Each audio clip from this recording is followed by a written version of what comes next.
नमस्ते मेरे प्यारे दोस्तों, मेरी कहानियों के अद्भुत संसार में आपका फिर से स्वागत है।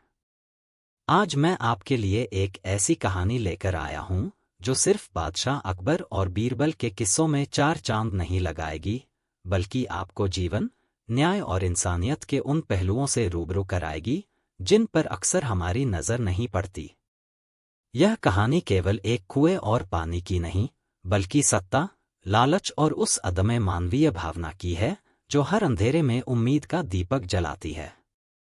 यह कोई सामान्य अकबर बीरबल की कहानी नहीं है। इसमें हर शब्द एक गहरा अर्थ समेटे हुए है। इसमें वो मोड़ हैं जो आपको सोचने पर मजबूर करेंगे, वो भावनाएं हैं जो आपकी रूह को छू जाएंगी, और वो सवाल हैं जिनके जवाब शायद आप खुद में तलाशेंगे।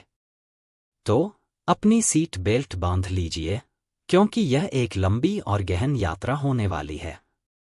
अंत तक मेरे साथ रहिएगा, क्योंकि कहानी के हर मोड़ पर एक नया रहस्य आपका इंतजार कर रहा है।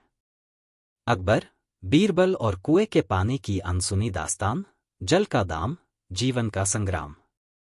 दिल्ली की तपती दोपहरी थी। सूरज आसमान में एक क्रोधित आग की तरह जल रहा था, जिसकी तपिश से धरती की नसन सूख चुकी थी। यमुना नदी एक पतली लकीर में सिमट गई थी, जैसे कोई बूढ़ी दादी अपनी अंतिम सांसें गिन रही हो। खेतों में खड़ी फसलें सिर झुकाए खड़ी थीं, सूख कर पीली पड़ चुकी थीं, जैसे कोई जीवन का सार निचोड़ लिया गया हो। यह कोई सामान्य सूखा नहीं था। यह काल का साया था जो दिल्ली के कोने कोने में अपने पंजे गड़ा रहा था। घरों में पानी के मटके खाली थे, बच्चों के गले सूख रहे थे और पशुधन अपनी अंतिम सांसें गिन रहे थे। हर सुबह लोग एक ही उम्मीद से उठते थे, बारिश, लेकिन आसमान साफ और निर्दयी बना रहता। दिल्ली के बाहरी इलाकों में बसे छोटे गांवों और बस्तियों में तो स्थिति और भी भयावह थी। वहां एक ही बड़ा कुआं था, जिसे जीवनधारा कहा जाता था। उसका पानी ही इन गांवों का आधार था। पीढ़ी दर पीढ़ी हर कोई उस कुएं से पानी भरता था, बिना किसी रोक टोक के। वह कुआं केवल एक जल स्रोत नहीं, बल्कि एक समुदाय की आत्मा था, उनकी सांसों का प्रतीक। लेकिन फिर एक दिन उस कुएं पर एक नई दीवार खड़ी हो गई। एक मजबूत, ऊंची दीवार, जिस पर लोहे का भारी भरकम दरवाजा लगा था। और उस दरवाजे के ऊपर एक नाम खुदा हुआ था, सेठ धनपत राय का निजी कुआं। सेठ धनपत राय, दिल्ली का एक नामी व्यापारी, जिसका लालच उसकी दौलत से कहीं ज्यादा था। उसकी आंखें हमेशा नए मुनाफे की तलाश में रहती थीं, और इस सूखे ने उसे एक नया अवसर दिखाया था, पानी का व्यापार। उसने अपनी असीम दौलत का इस्तेमाल किया और रातों रात उस जीवनधारा कुएं को खरीद लिया था। कानूनी कागजात पूरे थे, मोहरें लगी हुई थी। अगली सुबह जब गांव वाले पानी भरने पहुंचे, तो दरवाजा बंद था। एक सिपाही, जिसकी वर्दी पर सेठ धनपत राय का प्रतीक बना था, सामने खड़ा था। पानी चाहिए? सिपाही ने ठंडी आवाज में पूछा। गांव वालों ने हाँ में सिर हिलाया। दाम चुकाओ, सिपाही ने कहा, एक मटके का एक अशर्फी। एक अशर्फी।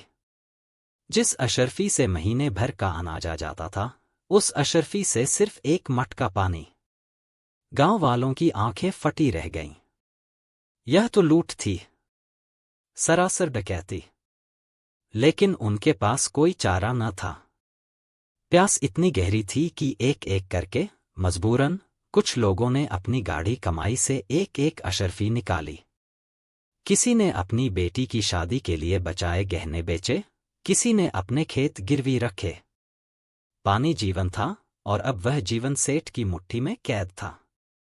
देखते ही देखते सेठ धनपत राय की तिजोरी पानी की तरह भरने लगी। उसके महल में शीतल पानी के फव्वारे चलते थे, जबकि गांव में बच्चे पानी की एक बूंद के लिए तड़पते थे। उसकी अट्टालिका में बैठे सेठ को नीचे तड़पती भीड़ का शोर संगीत सा लगता था। यह मेरा अधिकार है, वह हमेशा कहता, मैंने खरीदा है, मेरी संपत्ति है। यहीं पर, मेरे प्यारे श्रोताओं, मैं आपसे एक सवाल पूछना चाहता हूं। क्या आपको लगता है कि एक व्यक्ति का अधिकार इतना बड़ा हो सकता है कि वह हजारों की जान ले ले? क्या संपत्ति का अधिकार जीवन के अधिकार से बड़ा हो सकता है? अपने विचार कमेंट्स में जरूर बताइए। आपके जवाब मुझे यह कहानी आगे बढ़ाने की प्रेरणा देंगे। धीरे धीरे यह बात बादशाह अकबर तक पहुंची। अकबर एक न्यायप्रिय शासक थे, लेकिन इस बार मामला कुछ पेचीदा था। कागजात में सेठ धनपत राय बिल्कुल सही था। उसने कुआं खरीदा था और कानूनी तौर पर वह उसका मालिक था। किसी की निजी संपत्ति पर बादशाह कैसे हस्तक्षेप कर सकते थे? इससे तो कानून व्यवस्था ही चरमरा जाती। लेकिन अकबर का दिल इस अन्याय से व्यथित था। उनके महल में गंगाजल के बड़े बड़े घड़े भरे रहते थे, जबकि उनकी प्रजा प्यासी मर रही थी। यह उन्हें हर पल कचोटता था। उन्होंने कई बार सेठ धनपत राय को बुलवाया। सेठ, यह अन्याय है, अकबर ने गरज कर कहा था। आप अपनी प्रजा को ऐसे नहीं तड़पा सकते। सेठ धनपत राय हाथ जोड़े खड़ा रहा। जहांपनाह, यह मेरा कुआं है। मैंने इसे खरीदा है। कानूनन यह मेरी संपत्ति है। मैं इसे किसी भी दाम पर बेचूं या न बेचूं, यह मेरा अधिकार है। आपकी न्यायप्रियता पर मुझे पूरा भरोसा है। आप मुझे मेरी संपत्ति से वंचित नहीं करेंगे। अकबर ने सिर पकड़ लिया। सेठ की बात में तर्क था, कानून था। लेकिन उस तर्क और कानून के पीछे हजारों लोगों की तड़प थी, उनके सूखते कंठ थे। बादशाह एक अजीब दुविधा में फंस गए थे। एक तरफ उनका न्याय का सिद्धांत था, दूसरी तरफ उनकी प्रजा का दुख। यह स्थिति कई दिनों तक बनी रही। गांव में मौतें होने लगी थीं। लोग पलायन करने लगे थे। दिल्ली पर एक गहरा उदासी का साया छा गया था। तभी, हमेशा की तरह, एक उम्मीद की किरण जागी। बीरबल। बीरबल, जो अपनी बुद्धिमत्ता और हाजिर जवाबी के लिए विख्यात थे, अकबर के सबसे भरोसेमंद सलाहकार थे। वह सिर्फ दरबार में बैठे रहने वाले वजीर नहीं थे, बल्कि जनता के बीच रहने वाले, उनकी समस्याओं को समझने वाले इंसान थे। जब यह मामला उनके संज्ञान में आया, तो उन्होंने कुछ दिनों तक चुपचाप सब देखा। उन्होंने गांव का दौरा किया, लोगों से बात की, सेठ के सिपाहियों की निगरानी की। उन्होंने उस कुएं को देखा, उस दीवार को छुआ, उस बंद दरवाजे के पीछे छिपे अन्याय को महसूस किया। एक शाम, जब अकबर अपने शाही शयन कक्ष में बेचैन टहल रहे थे, तभी बीरबल शांत कदमों से उनके सामने आ खड़े हुए। बीरबल, अकबर ने बिना देखे कहा, क्या तुम इस मामले में कुछ कर सकते हो? मेरा मन इस अन्याय से शांत नहीं है। कानून एक तरफ है और इंसानियत दूसरी तरफ। मैं कैसे चुनूं? बीरबल ने मुस्कुराकर कहा, जहांपनाह, कानून और इंसानियत एक दूसरे के विरोधी नहीं हो सकते। यदि कानून इंसानियत के खिलाफ खड़ा हो जाए, तो वह कानून नहीं, बल्कि एक जंजीर बन जाता है। इस जंजीर को तोड़ने का समय आ गया है। अकबर ने उम्मीद भरी नजरों से बीरबल को देखा। तो क्या रास्ता है? रास्ता सरल है, जहांपनाह। बस उसे देखने का नजरिया बदलना होगा। बीरबल ने कहा, मुझे कुछ समय दीजिए। अगले दिन, दरबार लगा। सेठ धनपत राय को फिर से बुलाया गया। वह बड़े इतराते हुए आया, क्योंकि उसे पता था कि कानून उसके पक्ष में है। सेठ धनपत राय, बीरबल ने शांत स्वर में कहा, हमने आपके कुएं की समस्या पर बहुत विचार किया है। सेठ ने सीना चौड़ा कर लिया। जी वजीर आजम। बादशाह सलामत ने फैसला किया है कि आपकी संपत्ति का पूरा सम्मान किया जाएगा, बीरबल ने घोषणा की। दरबार में सन्नाटा छा गया। गांव वाले, जो आज उम्मीद लिए दरबार में आए थे, उनके चेहरों पर फिर से निराशा छा गई। सेठ धनपत राय के चेहरे पर एक कुटिल मुस्कान फैल गई। अगर आपको लगता है कि बीरबल ने गलत फैसला लिया है, तो एक लाइक का बटन दबाकर अपना असंतोष व्यक्त करें। और अगर आपको लगता है कि बीरबल की चाल कुछ और है तो कमेंट्स में अपनी भविष्यवाणी बताइए। यह कहानी अभी बहुत गहरी होने वाली है, बने रहिए मेरे साथ। बीरबल ने अपनी बात जारी रखी। हाँ सेठ धनपत राय, यह कुआं आपका है। हमने इस बात को स्वीकार किया है। सेठ ने सिर झुकाकर सम्मान प्रदर्शित किया, पर उसकी आंखों में घमंड साफ झलक रहा था। लेकिन बीरबल ने अपनी आवाज में थोड़ा ठहराव लाकर कहा, आपने केवल कुआं खरीदा है, उसका पानी नहीं। दरबार में एक फुसफुसाहट फैल गई। सेठ धनपत राय की कुटिल मुस्कान अचानक गायब हो गई।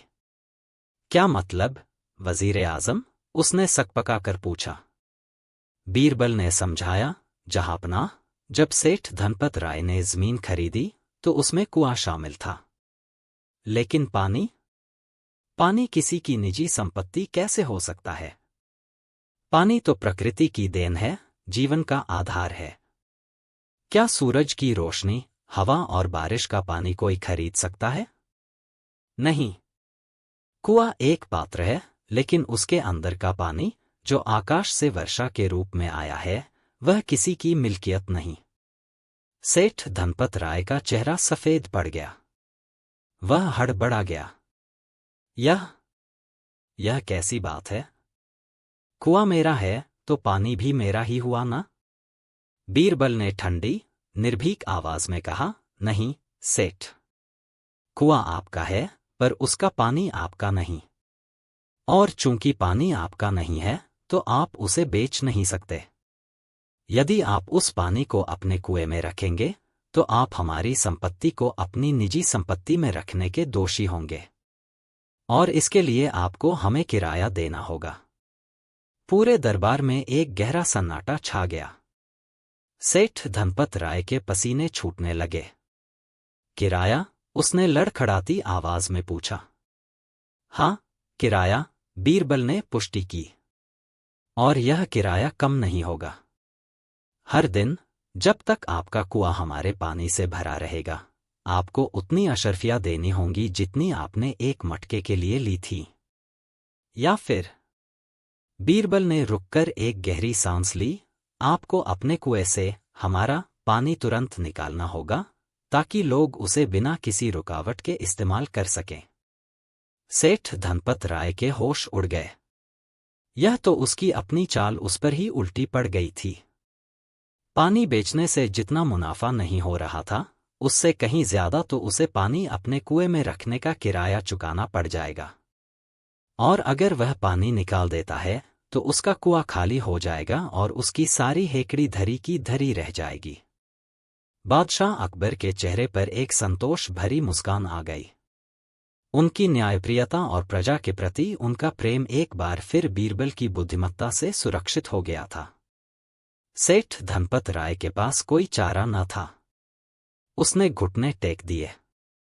मुझे क्षमा करें, जहांपनाह। मैंने अपनी गलती मान ली। मैं कुएं का दरवाजा तुरंत खोल देता हूं।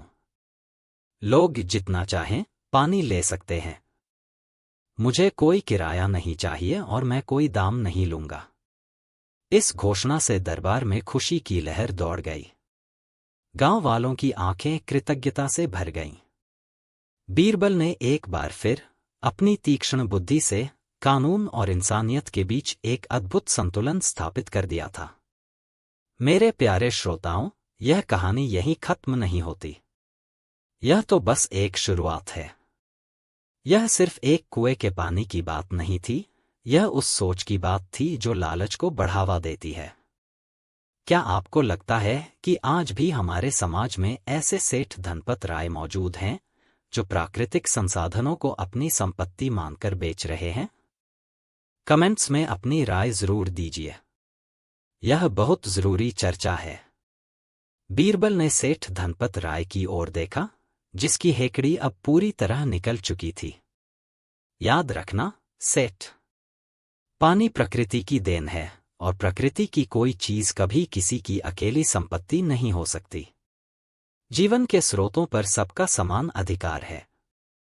यह कहानी केवल अकबर और बीरबल की चतुराई का प्रदर्शन नहीं करती, बल्कि यह हमें एक गहरा संदेश देती है। सच्चा न्याय तब होता है जब वह मानवता के पक्ष में खड़ा हो, न कि केवल कागजी नियमों के।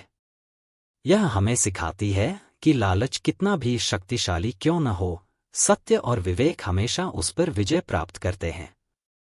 अब आप क्या सोचते हैं, इस कहानी ने आपके अंदर क्या विचार जगाए? क्या यह केवल एक पुराना किस्सा है, या इसमें आज के समय के लिए भी कोई सीख छुपी है?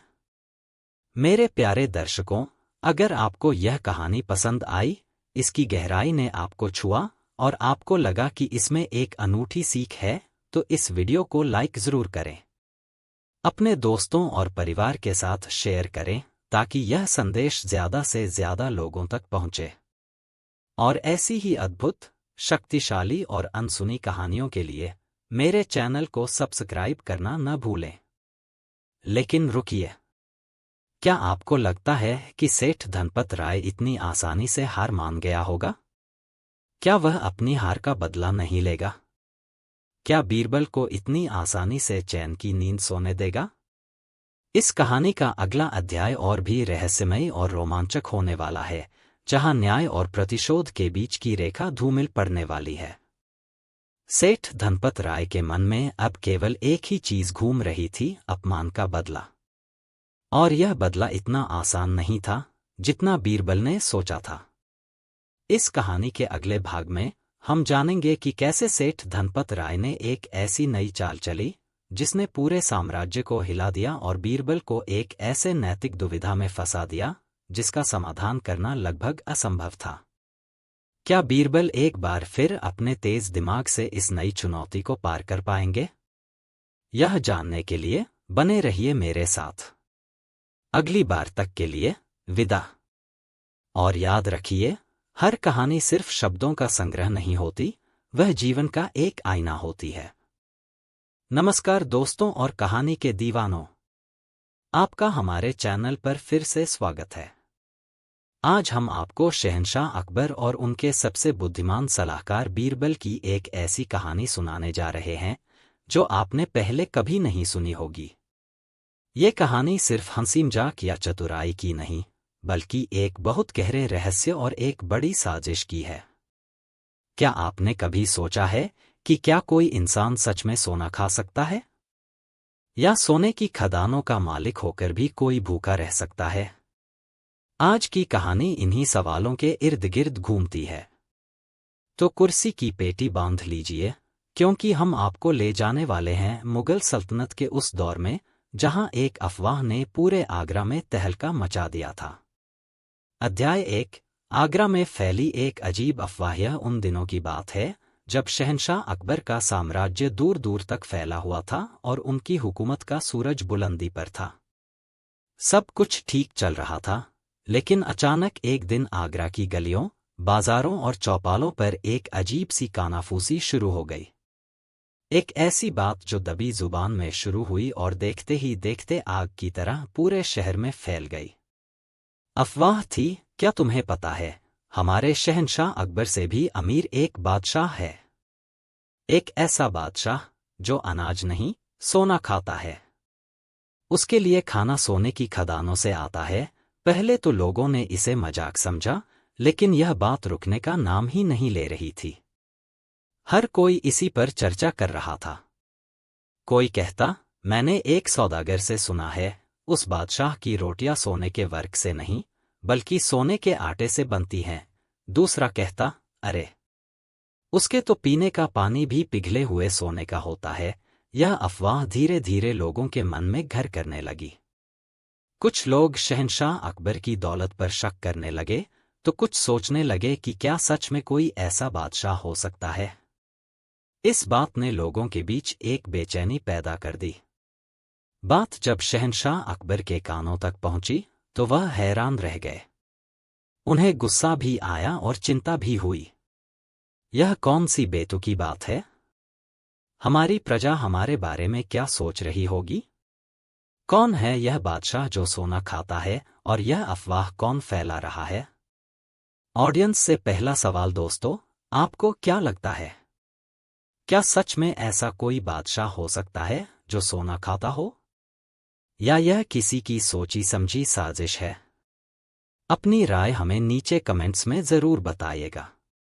और हाँ, अगर कहानी में मजा आ रहा है तो इस वीडियो को एक लाइक तो बनता है। अध्याय 2, दीवान-ए-खास में शहंशाह की चिंता। शहंशाह अकबर ने तुरंत अपने सभी 9 रत्नों को दीवान-ए-खास में बुलाया।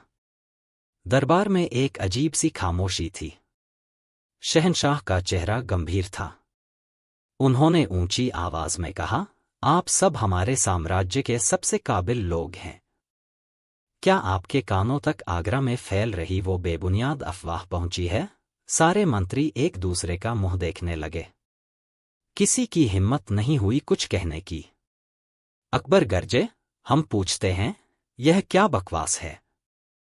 कौन है वो बादशाह जो सोना खाता है? क्या हमारी सल्तनत में कोई हमसे भी अमीर है? और अगर यह झूठ है तो इस अफवाह के पीछे कौन है? इसका मकसद क्या है? एक मंत्री ने डरते डरते कहा, आलमपनाह, हो सकता है यह पड़ोसी राज्यों की कोई चाल हो आपको बदनाम करने की। दूसरे ने कहा, हुजूर, हमें उन लोगों को पकड़कर सख्त सजा देनी चाहिए जो यह बातें फैला रहे हैं। सब अपनी अपनी दलीलें दे रहे थे, लेकिन किसी के पास इस समस्या का कोई ठोस हल नहीं था। शहंशाह का गुस्सा बढ़ता जा रहा था। उनकी नजरें बीरबल को ढूंढ रही थीं, जो हमेशा की तरह शांत खड़े सब कुछ सुन रहे थे। बीरबल, तुम खामोश क्यों हो? अकबर ने पूछा।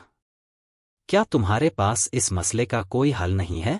बीरबल ने अदब से सिर झुकाया और कहा, आलमपनाह, आग लगने पर धुआं कहाँ से उठ रहा है यह जानना जरूरी है, न कि सिर्फ धुएं पर पंखा झलना।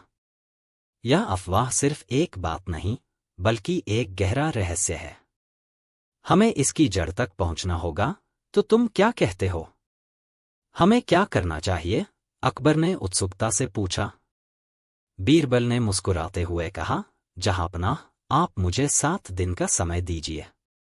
मैं आपको न सिर्फ उस बादशाह से मिलवाऊंगा जो सोना खाता है, बल्कि यह भी बताऊंगा कि उसकी सोने की खान कहाँ है। बीरबल का जवाब सुनकर पूरा दरबार सन्न रह गया। खुद शहंशाह अकबर भी चौंक गए। क्या बीरबल यह मान रहे हैं कि ऐसा कोई बादशाह सच में है? अध्याय 3, बीरबल की खुफिया तहकीकात। दरबार से इजाजत लेकर बीरबल सीधे अपने घर नहीं गए। उन्होंने अपना कीमती लिबास उतारा और एक आम देहाती का वेश धारण कर लिया। फटे पुराने कपड़े, सिर पर मैली पगड़ी और हाथ में एक लाठी लेकर वह आगरा की उन्हीं गलियों में निकल पड़े जहां यह अफवाह सबसे ज्यादा गर्म थी। बीरबल जानते थे कि सच्चाई जानने के लिए लोगों के बीच घुलना मिलना पड़ेगा। वह एक सराय में रुके, बाजार में घूमे और लोगों की बातें सुनने लगे। हर जगह बस एक ही चर्चा थी। बीरबल ने गौर किया कि यह अफवाह कुछ खास सौदागरों और मुसाफिरों के जरिए ज्यादा फैल रही थी, जो हाल ही में दक्षिण की तरफ से आए थे। उन्होंने एक ऐसे ही सौदागर से दोस्ती गांठी। बातों बातों में बीरबल ने उस सोने वाले बादशाह की बात छेड़ दी। वह सौदागर बड़ी शान से बोला, अरे भाई, तुम क्या जानो? मैं तो खुद देखकर आ रहा हूं। उस बादशाह का नाम राजा महिपाल है और उसका राज्य स्वर्णभूमि कहलाता है। वहां लोग खेतों में अनाज नहीं, सोना उगाते हैं। बीरबल ने हैरानी का नाटक करते हुए पूछा, क्या सच में?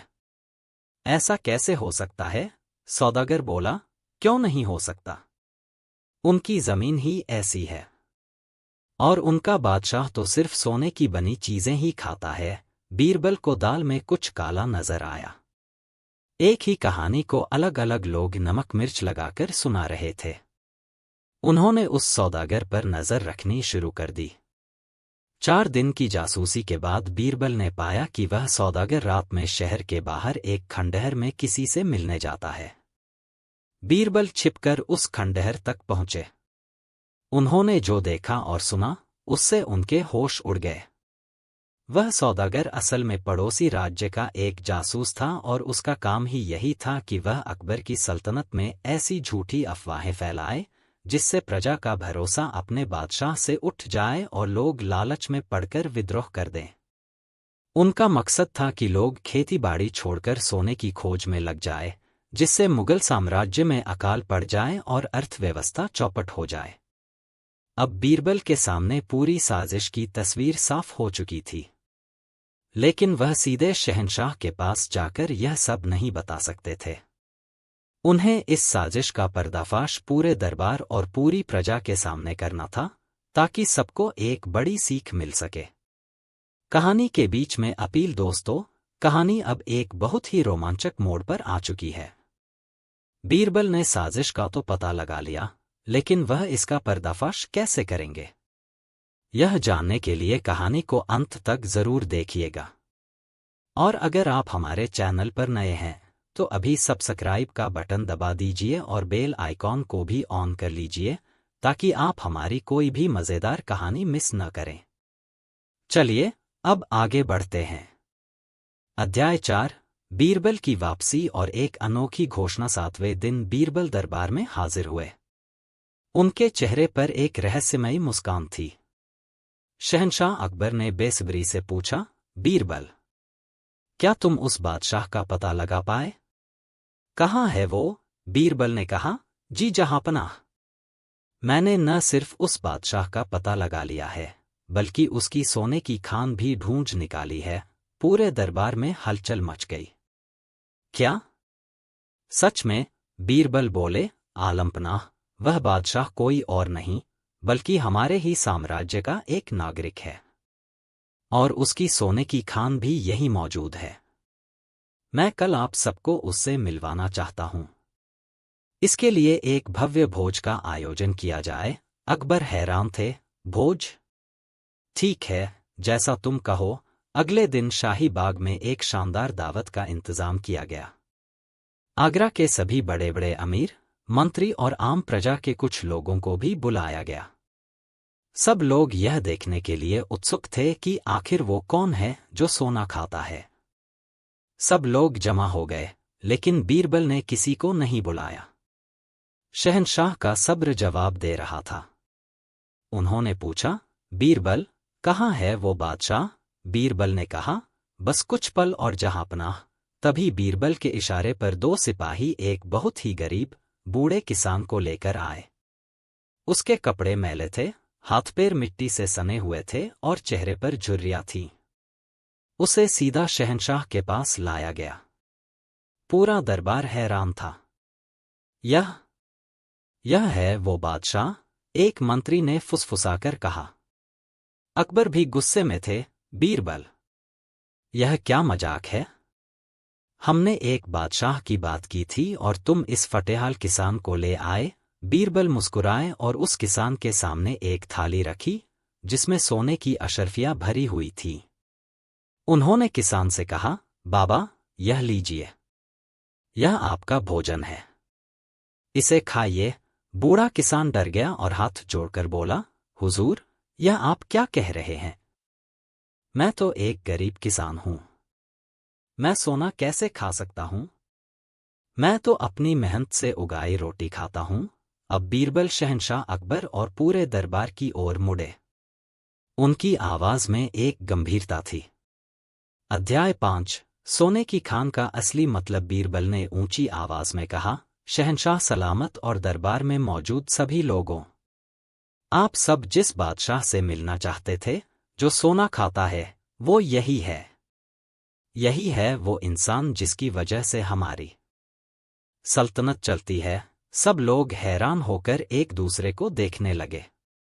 बीरबल ने आगे बोलना शुरू किया, आप सबने अफवाह सुनी कि एक बादशाह सोना खाता है, लेकिन आप सबने यह नहीं सोचा कि असली सोना क्या है। क्या ये बेजान धातु सोना है, या वो अनाज जिसे खाकर इस सल्तनत के हर इंसान को जिंदगी मिलती है? बीरबल उस किसान की ओर इशारा करके बोले, यह किसान और इसके जैसे लाखों किसान जो दिन रात तपती धूप और कड़ाके की ठंड में अपनी मेहनत से इस धरती का सीना चीरकर अनाज उगाते हैं, वही असली सोने की खान के मालिक हैं।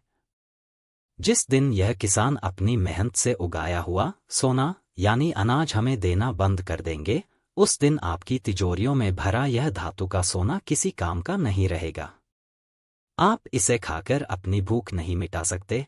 जिस बादशाह की अफवाह फैलाई गई, वो कोई और नहीं, हमारा किसान है, और उसकी सोने की खान उसके खेत हैं। यही वो बादशाह है जो अपनी मेहनत से सोना उगाता है और पूरी सल्तनत का पेट भरता है। इसका पसीना इस मिट्टी पर गिरकर सोने के दानों में बदल जाता है। बीरबल की बातें सुनकर शहंशाह अकबर समेत पूरे दरबार की आंखें खुल गईं। उन्हें अपनी गलती का एहसास हुआ कि वे एक झूठी अफवाह के पीछे भाग रहे थे और अपने साम्राज्य की असली ताकत को भूल रहे थे। ऑडियंस से आखिरी सवाल दोस्तों, बीरबल ने क्या खूब कहा? क्या आप बीरबल की इस बात से सहमत हैं कि एक देश की असली दौलत उसके किसान और उनकी मेहनत है? आपकी इस पर क्या राय है, हमें कमेंट्स में जरूर बताइए। अध्याय 6, साजिश का पर्दाफाश और कहानी का अंत। शहंशाह अकबर अपनी गद्दी से उठे और उस बूढ़े किसान के पास आए। उन्होंने उसे गले से लगा लिया और कहा, आज बीरबल ने हमारी आंखें खोल दी। तुम ही हमारे साम्राज्य की असली शान हो। इसके बाद बीरबल ने उस जासूस और उसके साथियों की पूरी साजिश का पर्दाफाश किया, जिन्हें पहले ही पकड़ लिया गया था। उन्होंने बताया कि कैसे पड़ोसी राज्य हमारे देश में अराजकता फैलाना चाहता था। शहंशाह अकबर ने बीरबल की बुद्धिमानी की खूब तारीफ की और उन्हें ढेरों इनाम दिए। उन्होंने ऐलान किया कि अब से सल्तनत में किसानों को और भी ज्यादा सम्मान और सुविधाएं दी जाएंगी। उस दिन आगरा के लोगों को समझ आया कि असली दौलत सोने चांदी के ढेर में नहीं, बल्कि मेहनत और ईमानदारी से किए गए काम में है। वो अफवाह तो खत्म हो गई, लेकिन बीरबल की सिखाई हुई यह बात हमेशा के लिए इतिहास में दर्ज हो गई। वीडियो का अंत। तो दोस्तों, यह थी अकबर बीरबल की एक अनोखी और ज्ञानवर्धक कहानी। उम्मीद है आपको यह कहानी पसंद आई होगी। इस कहानी से हमें यह सीख मिलती है कि हमें कभी भी सुनी सुनाई बातों पर यकीन नहीं करना चाहिए और हमेशा अपने देश की असली ताकत यानी हमारे मेहनती लोगों का सम्मान करना चाहिए। आपको यह कहानी कैसी लगी, हमें कमेंट करके जरूर बताइएगा। अगर वीडियो अच्छा लगा हो तो इसे अपने दोस्तों और परिवार के साथ शेयर करना बिल्कुल न भूलें। और हमारे चैनल को सब्सक्राइब जरूर कर लें, ताकि हम आपके लिए ऐसी ही मज़ेदार कहानियां लाते रहें। अगली कहानी में फिर मिलेंगे, तब तक के लिए अपना ख्याल रखिए। धन्यवाद। अकबर, बीरबल और सोने की खान का रहस्य। कहानी की शुरुआत एक रहस्यमय माहौल और एक सवाल से करें। नमस्कार दोस्तों और कहानी के दीवानों, आपका हमारे चैनल पर फिर से स्वागत है। आज हम आपको शहंशाह अकबर और उनके सबसे बुद्धिमान सलाहकार बीरबल की एक ऐसी कहानी सुनाने जा रहे हैं जो आपने पहले कभी नहीं सुनी होगी। ये कहानी सिर्फ हंसी मजाक या चतुराई की नहीं, बल्कि एक बहुत गहरे रहस्य और एक बड़ी साजिश की है। क्या आपने कभी सोचा है कि क्या कोई इंसान सच में सोना खा सकता है? या सोने की खदानों का मालिक होकर भी कोई भूखा रह सकता है? आज की कहानी इन्हीं सवालों के इर्द गिर्द घूमती है। तो कुर्सी की पेटी बांध लीजिए, क्योंकि हम आपको ले जाने वाले हैं मुगल सल्तनत के उस दौर में जहां एक अफवाह ने पूरे आगरा में तहलका मचा दिया था। अध्याय 1, आगरा में फैली एक अजीब अफवाह। यह उन दिनों की बात है जब शहंशाह अकबर का साम्राज्य दूर दूर तक फैला हुआ था और उनकी हुकूमत का सूरज बुलंदी पर था। सब कुछ ठीक चल रहा था, लेकिन अचानक एक दिन आगरा की गलियों, बाजारों और चौपालों पर एक अजीब सी कानाफूसी शुरू हो गई। एक ऐसी बात जो दबी जुबान में शुरू हुई और देखते ही देखते आग की तरह पूरे शहर में फैल गई। अफवाह थी, क्या तुम्हें पता है, हमारे शहंशाह अकबर से भी अमीर एक बादशाह है। एक ऐसा बादशाह जो अनाज नहीं, सोना खाता है। उसके लिए खाना सोने की खदानों से आता है। पहले तो लोगों ने इसे मजाक समझा, लेकिन यह बात रुकने का नाम ही नहीं ले रही थी। हर कोई इसी पर चर्चा कर रहा था। कोई कहता, मैंने एक सौदागर से सुना है, उस बादशाह की रोटियां सोने के वर्क से नहीं, बल्कि सोने के आटे से बनती हैं। दूसरा कहता, अरे, उसके तो पीने का पानी भी पिघले हुए सोने का होता है। यह अफवाह धीरे धीरे लोगों के मन में घर करने लगी। कुछ लोग शहंशाह अकबर की दौलत पर शक करने लगे, तो कुछ सोचने लगे कि क्या सच में कोई ऐसा बादशाह हो सकता है। इस बात ने लोगों के बीच एक बेचैनी पैदा कर दी। बात जब शहंशाह अकबर के कानों तक पहुंची तो वह हैरान रह गए। उन्हें गुस्सा भी आया और चिंता भी हुई। यह कौन सी बेतुकी बात है? हमारी प्रजा हमारे बारे में क्या सोच रही होगी? कौन है यह बादशाह जो सोना खाता है, और यह अफवाह कौन फैला रहा है? ऑडियंस से पहला सवाल दोस्तों, आपको क्या लगता है? क्या सच में ऐसा कोई बादशाह हो सकता है जो सोना खाता हो? या यह किसी की सोची समझी साजिश है? अपनी राय हमें नीचे कमेंट्स में जरूर बताइएगा। और हाँ, अगर कहानी में मजा आ रहा है तो इस वीडियो को एक लाइक तो बनता है। अध्याय 2, दीवान-ए-खास में शहंशाह की चिंता। शहंशाह अकबर ने तुरंत अपने सभी 9 रत्नों को दीवान-ए-खास में बुलाया। दरबार में एक अजीब सी खामोशी थी। शहंशाह का चेहरा गंभीर था। उन्होंने ऊंची आवाज में कहा, आप सब हमारे साम्राज्य के सबसे काबिल लोग हैं। क्या आपके कानों तक आगरा में फैल रही वो बेबुनियाद अफवाह पहुंची है? सारे मंत्री एक दूसरे का मुंह देखने लगे। किसी की हिम्मत नहीं हुई कुछ कहने की। अकबर गरजे, हम पूछते हैं, यह क्या बकवास है? कौन है वो बादशाह जो सोना खाता है? क्या हमारी सल्तनत में कोई हमसे भी अमीर है? और अगर यह झूठ है तो इस अफवाह के पीछे कौन है? इसका मकसद क्या है? एक मंत्री ने डरते डरते कहा, आलमपनाह, हो सकता है यह पड़ोसी राज्यों की कोई चाल हो आपको बदनाम करने की। दूसरे ने कहा, हुजूर, हमें उन लोगों को पकड़कर सख्त सजा देनी चाहिए जो यह बातें फैला रहे हैं। सब अपनी अपनी दलीलें दे रहे थे, लेकिन किसी के पास इस समस्या का कोई ठोस हल नहीं था। शहंशाह का गुस्सा बढ़ता जा रहा था। उनकी नजरें बीरबल को ढूंढ रही थीं, जो हमेशा की तरह शांत खड़े सब कुछ सुन रहे थे। बीरबल, तुम खामोश क्यों हो? अकबर ने पूछा। क्या तुम्हारे पास इस मसले का कोई हल नहीं है? बीरबल ने अदब से सिर झुकाया और कहा, आलमपनाह, आग लगने पर धुआं कहाँ से उठ रहा है यह जानना जरूरी है, न कि सिर्फ धुएं पर पंखा झलना। यह अफवाह सिर्फ एक बात नहीं, बल्कि एक गहरा रहस्य है। हमें इसकी जड़ तक पहुंचना होगा। तो तुम क्या कहते हो? हमें क्या करना चाहिए? अकबर ने उत्सुकता से पूछा। बीरबल ने मुस्कुराते हुए कहा, जहांपनाह, आप मुझे 7 दिन का समय दीजिए। मैं आपको न सिर्फ उस बादशाह से मिलवाऊंगा जो सोना खाता है, बल्कि यह भी बताऊंगा कि उसकी सोने की खान कहाँ है। बीरबल का जवाब सुनकर पूरा दरबार सन्न रह गया। खुद शहंशाह अकबर भी चौंक गए। क्या बीरबल यह मान रहे हैं कि ऐसा कोई बादशाह सच में है? अध्याय 3, बीरबल की खुफिया तहकीकात। दरबार से इजाजत लेकर बीरबल सीधे अपने घर नहीं गए। उन्होंने अपना कीमती लिबास उतारा और एक आम देहाती का वेश धारण कर लिया।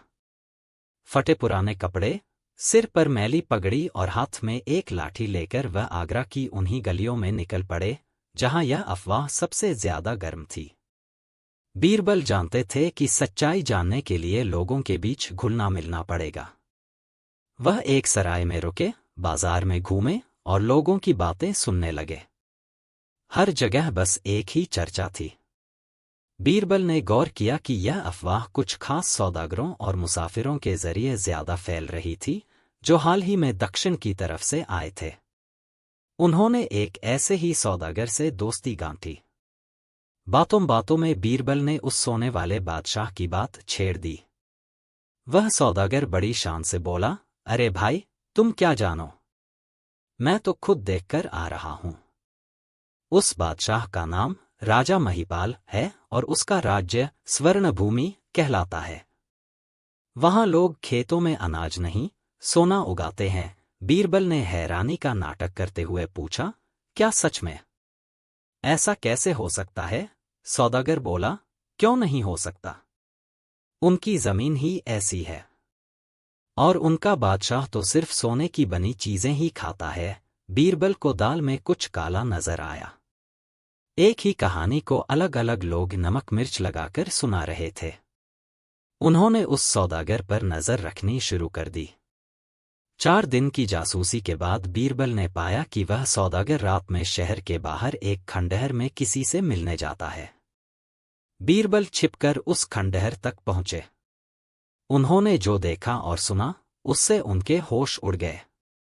वह सौदागर असल में पड़ोसी राज्य का एक जासूस था और उसका काम ही यही था कि वह अकबर की सल्तनत में ऐसी झूठी अफवाहें फैलाए जिससे प्रजा का भरोसा अपने बादशाह से उठ जाए और लोग लालच में पड़कर विद्रोह कर दें। उनका मकसद था कि लोग खेती-बाड़ी छोड़कर सोने की खोज में लग जाए, जिससे मुगल साम्राज्य में अकाल पड़ जाए और अर्थव्यवस्था चौपट हो जाए। अब बीरबल के सामने पूरी साजिश की तस्वीर साफ हो चुकी थी, लेकिन वह सीधे शहंशाह के पास जाकर यह सब नहीं बता सकते थे। उन्हें इस साजिश का पर्दाफाश पूरे दरबार और पूरी प्रजा के सामने करना था, ताकि सबको एक बड़ी सीख मिल सके। कहानी के बीच में अपील दोस्तों, कहानी अब एक बहुत ही रोमांचक मोड़ पर आ चुकी है। बीरबल ने साजिश का तो पता लगा लिया, लेकिन वह इसका पर्दाफाश कैसे करेंगे? यह जानने के लिए कहानी को अंत तक जरूर देखिएगा। और अगर आप हमारे चैनल पर नए हैं तो अभी सब्सक्राइब का बटन दबा दीजिए और बेल आइकॉन को भी ऑन कर लीजिए, ताकि आप हमारी कोई भी मजेदार कहानी मिस न करें। चलिए अब आगे बढ़ते हैं। अध्याय 4, बीरबल की वापसी और एक अनोखी घोषणा। 7वें दिन बीरबल दरबार में हाजिर हुए। उनके चेहरे पर एक रहस्यमयी मुस्कान थी। शहंशाह अकबर ने बेसब्री से पूछा, बीरबल, क्या तुम उस बादशाह का पता लगा पाए? कहाँ है वो? बीरबल ने कहा, जी जहांपनाह, मैंने न सिर्फ उस बादशाह का पता लगा लिया है, बल्कि उसकी सोने की खान भी ढूंढ निकाली है। पूरे दरबार में हलचल मच गई। क्या? सच में? बीरबल बोले, आलमपनाह, वह बादशाह कोई और नहीं, बल्कि हमारे ही साम्राज्य का एक नागरिक है, और उसकी सोने की खान भी यहीं मौजूद है। मैं कल आप सबको उससे मिलवाना चाहता हूं। इसके लिए एक भव्य भोज का आयोजन किया जाए। अकबर हैरान थे। भोज? ठीक है, जैसा तुम कहो। अगले दिन शाही बाग में एक शानदार दावत का इंतजाम किया गया। आगरा के सभी बड़े बड़े अमीर, मंत्री और आम प्रजा के कुछ लोगों को भी बुलाया गया। सब लोग यह देखने के लिए उत्सुक थे कि आखिर वो कौन है जो सोना खाता है। सब लोग जमा हो गए, लेकिन बीरबल ने किसी को नहीं बुलाया। शहंशाह का सब्र जवाब दे रहा था। उन्होंने पूछा, बीरबल, कहाँ है वो बादशाह? बीरबल ने कहा, बस कुछ पल और जहांपनाह। तभी बीरबल के इशारे पर 2 सिपाही एक बहुत ही गरीब, बूढ़े किसान को लेकर आए। उसके कपड़े मैले थे, हाथ पैर मिट्टी से सने हुए थे और चेहरे पर झुर्रियां थीं। उसे सीधा शहंशाह के पास लाया गया। पूरा दरबार हैरान था। यह है वो बादशाह? एक मंत्री ने फुसफुसाकर कहा। अकबर भी गुस्से में थे। बीरबल, यह क्या मजाक है? हमने एक बादशाह की बात की थी और तुम इस फटेहाल किसान को ले आए। बीरबल मुस्कुराए और उस किसान के सामने एक थाली रखी, जिसमें सोने की अशर्फियां भरी हुई थी।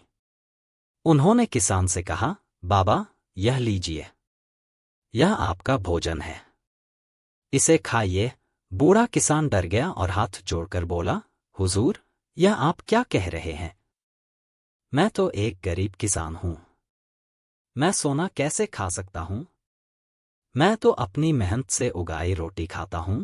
अब बीरबल शहंशाह अकबर और पूरे दरबार की ओर मुड़े। उनकी आवाज में एक गंभीरता थी। अध्याय 5, सोने की खान का असली मतलब। बीरबल ने ऊंची आवाज में कहा, शहंशाह सलामत और दरबार में मौजूद सभी लोगों, आप सब जिस बादशाह से मिलना चाहते थे, जो सोना खाता है, वो यही है। यही है वो इंसान जिसकी वजह से हमारी सल्तनत चलती है। सब लोग हैरान होकर एक दूसरे को देखने लगे। बीरबल ने आगे बोलना शुरू किया, आप सबने अफवाह सुनी कि एक बादशाह सोना खाता है, लेकिन आप सबने यह नहीं सोचा कि असली सोना क्या है। क्या ये बेजान धातु सोना है, या वो अनाज जिसे खाकर इस सल्तनत के हर इंसान को जिंदगी मिलती है? बीरबल उस किसान की ओर इशारा करके बोले, यह किसान और इसके जैसे लाखों किसान जो दिन रात तपती धूप और कड़ाके की ठंड में अपनी मेहनत से इस धरती का सीना चीरकर अनाज उगाते हैं, वही असली सोने की खान के मालिक हैं। जिस दिन यह किसान अपनी मेहनत से उगाया हुआ सोना यानी अनाज हमें देना बंद कर देंगे, उस दिन आपकी तिजोरियों में भरा यह धातु का सोना किसी काम का नहीं रहेगा। आप इसे खाकर अपनी भूख नहीं मिटा सकते। जिस बादशाह की अफवाह फैलाई गई, वो कोई और नहीं, हमारा किसान है। और उसकी सोने की खान उसके खेत हैं। यही वो बादशाह है जो अपनी मेहनत से सोना उगाता है और पूरी सल्तनत का पेट भरता है। इसका पसीना इस मिट्टी पर गिरकर सोने के दानों में बदल जाता है। बीरबल की बातें सुनकर शहंशाह अकबर समेत पूरे दरबार की आंखें खुल गईं। उन्हें अपनी गलती का एहसास हुआ कि वे एक झूठी अफवाह के पीछे भाग रहे थे और अपने साम्राज्य की असली ताकत को भूल रहे थे। ऑडियंस से आखिरी सवाल दोस्तों, बीरबल ने क्या खूब कहा? क्या आप बीरबल की इस बात से सहमत हैं कि एक देश की असली दौलत उसके किसान और उनकी मेहनत है? आपकी इस पर क्या राय है, हमें कमेंट्स में जरूर बताइए। अध्याय 6 साजिश का पर्दाफाश और कहानी का अंत। शहंशाह अकबर अपनी गद्दी से उठे और उस बूढ़े किसान के पास आए। उन्होंने उसे गले से लगा लिया और कहा, आज बीरबल ने हमारी आंखें खोल दी। तुम ही हमारे साम्राज्य की असली शान हो। इसके बाद बीरबल ने उस जासूस और उसके साथियों की पूरी साजिश का पर्दाफाश किया, जिन्हें पहले ही पकड़ लिया गया था। उन्होंने बताया कि कैसे पड़ोसी राज्य हमारे देश में अराजकता फैलाना चाहता था। शहंशाह अकबर ने बीरबल की बुद्धिमानी की खूब तारीफ की और उन्हें ढेरों इनाम दिए। उन्होंने ऐलान किया कि अब से सल्तनत में किसानों को और भी ज्यादा सम्मान और सुविधाएं दी जाएंगी। उस दिन आगरा के लोगों को समझ आया कि असली दौलत सोने चांदी के ढेर में नहीं, बल्कि मेहनत और ईमानदारी से किए गए काम में है। वो अफवाह तो खत्म हो गई, लेकिन बीरबल की सिखाई हुई यह बात हमेशा के लिए इतिहास में दर्ज हो गई। वीडियो का अंत। तो दोस्तों, यह थी अकबर बीरबल की एक अनोखी और ज्ञानवर्धक कहानी। उम्मीद है आपको यह कहानी पसंद आई होगी। इस कहानी से हमें यह सीख मिलती है कि हमें कभी भी सुनी सुनाई बातों पर यकीन नहीं करना चाहिए और हमेशा अपने देश की असली ताकत यानी हमारे मेहनती लोगों का सम्मान करना चाहिए। आपको यह कहानी कैसी लगी, हमें कमेंट करके जरूर बताइएगा। अगर वीडियो अच्छा लगा हो तो इसे अपने दोस्तों और परिवार के साथ शेयर करना बिल्कुल न भूलें। और हमारे चैनल को सब्सक्राइब जरूर कर लें, ताकि हम आपके लिए ऐसी ही मज़ेदार कहानियां लाते रहें। अगली कहानी में फिर मिलेंगे, तब तक के लिए अपना ख्याल रखिए। धन्यवाद। नमस्कार दोस्तों और इतिहास तथा कहानियों के शौकीनों, आप सभी का हमारे चैनल पर हार्दिक स्वागत है। आज हम आपको समय के गलियारों में बहुत पीछे उस दौर में ले जाने वाले हैं जब हिंदुस्तान पर शहंशाह जलालुद्दीन मोहम्मद अकबर का राज था। आज की कहानी सिर्फ अकबर और बीरबल की नोकझोंक या किसी दरबारी मसले को सुलझाने तक सीमित नहीं है। नहीं, आज की कहानी एक ऐसी रहस्यमय अफवाह की है जिसने न सिर्फ आगरा की गलियों में बल्कि पूरे मुगल साम्राज्य की नींव में एक अजीब सी सिहरन पैदा कर दी थी। यह कहानी है एक लालच की, एक साजिश की और एक ऐसे झूठ की जिसे सोने की चमक से सच बनाने की कोशिश की गई। यह कहानी है पौराणिक कथाओं में वर्णित सोने की लंका की। क्या आपने कभी सोचा है कि अगर रावण की सोने की लंका आज भी मौजूद हो तो क्या होगा? क्या होगा अगर आपको पता चले कि उसका राजा आज भी जिंदा है और वह अनाज नहीं बल्कि शुद्ध सोना खाता है? आज की कहानी इन्हीं सवालों के धागों से बुनी गई है। तो अपनी जगह पर आराम से बैठ जाइए, क्योंकि यह सफर लंबा, रोमांचक और रहस्यों से भरा होने वाला है। हम शुरू करने जा रहे हैं मुगल सल्तनत का वो भूला हुआ अध्याय जिसका नाम है अकबर, बीरबल और सोने की लंका। अध्याय 1 हवा में घुलता सोने का जहर। यह 16वीं सदी के उत्तरार्ध की बात है। शहंशाह अकबर की हुकूमत अपने चरम पर थी। साम्राज्य की सीमाएं कंधार से लेकर बंगाल तक फैली थीं और खजाना सोने चांदी, हीरे मोती से लबालब भरा था। कला, साहित्य और संगीत अपने स्वर्ण युग में थे। प्रजा खुशहाल थी और साम्राज्य में शांति का माहौल था। लेकिन शांति अक्सर आने वाले तूफान से पहले का सन्नाटा होती है। इस शांति में पहला कंकड़ तब गिरा जब दक्षिण से आने वाले कुछ तीर्थयात्रियों और व्यापारियों के एक छोटे समूह ने आगरा की सरायों में डेरा डाला। वे थके हुए थे, उनके चेहरे पर एक अजीब सा खौफ और आश्चर्य का मिला-जुला भाव था। रात में जब अलाव के चारों ओर बैठकर लोग अपनी दिन भर की थकान मिटा रहे थे, तब उनमें से एक बूढ़े व्यापारी ने कांपती हुई आवाज में एक कहानी सुनानी शुरू की। तुम लोग यहाँ चांदी के कुछ सिक्कों के लिए दिन रात मेहनत करते हो, उसने गहरी सांस लेकर कहा, लेकिन हमने अपनी आंखों से वो शहर देखा है। वो धरती देखी है जहां सब कुछ सोने का है। दीवारें, सड़कें, घर, सब कुछ सोने का। आसपास बैठे लोगों ने इसे एक थके हुए मुसाफिर की गप मानकर हंस दिया। लेकिन वह बूढ़ा रुका नहीं। हंसो मत, नादानो। यह वही लंका है जिसे हनुमान जी ने जलाया था। लेकिन उसका सोना आज भी मौजूद है। हमने उसे विंध्याचल के घने जंगलों के पार, स्वर्णगिरि पर्वतमाला में देखा है। उसका राजा, ईश्वर हमारी रक्षा करे, उसका राजा आज भी वही है जो त्रेता युग में था। वो अनाज का एक दाना नहीं खाता, वो सिर्फ सोना खाता है। हमने अपनी आंखों से उसके दरबारियों को सोने की ईंटें खाते देखा है। यह कहानी इतनी अविश्वसनीय थी कि इस पर यकीन करना मुश्किल था, लेकिन उस बूढ़े के कहने का ढंग ऐसा था कि सुनने वालों के मन में एक शक का बीज बो गया। अगली सुबह तक यह कहानी उस सराय से निकलकर पास के बाजार में पहुंच गई। 2 दिन में यह कहानी आगरा की हर गली, हर नुक्कड़, हर पान की दुकान और हर चौपाल पर चर्चा का सबसे गर्म विषय बन गई थी। कहानी ने पंख लगा लिए थे और अब उसके कई नए रूप सामने आ रहे थे।